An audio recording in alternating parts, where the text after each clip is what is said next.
ቀደም ባለው ዘመን የመንግስት ስልጣን ላይ የሚገኙ አመራሮች በድብቅ ይዝናኑ እንደነበር ይነገርላታል ጎርጎራ። በጎንደር በስተምዕራብ 63.4 ኪሎ ሜትር፣ ከባህር ዳር በጣና ሐይቅ 78 ኪሎ ሜትር፣ ከባህር ዳር ባዘዞ መስመር 220 ኪሎ ሜትር ርቀት ላይ በጣና ዳርቻ የምትገኝ ጥንታዊና ታሪካዊ አነስተኛ የባህር ዳርቻ ከተማ ናት ጎርጎራ። በጣና ሐይቅ ላይ ለሚደረገው ጉዞም እንደ መዳረሻ ወደብ በመሆን ታገለግላለች። በ1312 ዓ.ም የተቋቋመችውና የ701 ዓመት ዕድሜ ባለጸጋዋ የደብረ ሲና ማርያም አንድነት ገዳም ለጎርጎራ ከተማ መመስረት መሠረቱን ጥላለች ተብሎ ይታመናል።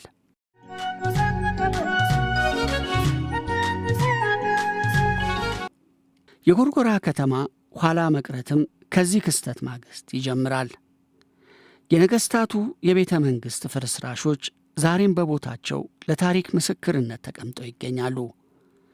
ጎርጎራ ለዘመናት ተረስታ ቆይታ በአፄ ኃይለ ሥላሴ ዘመን መነቃቃት እንድትችል ንጉሡ ትንሽም ቢሆን ጥረት አድርገው ነበር። ኮሎኔል መንግሥቱ ኃይለማርያምም ለእረፍትና ለመዝናናት የሚመርጧት ከተማ እንደነበረችም ይነገራል።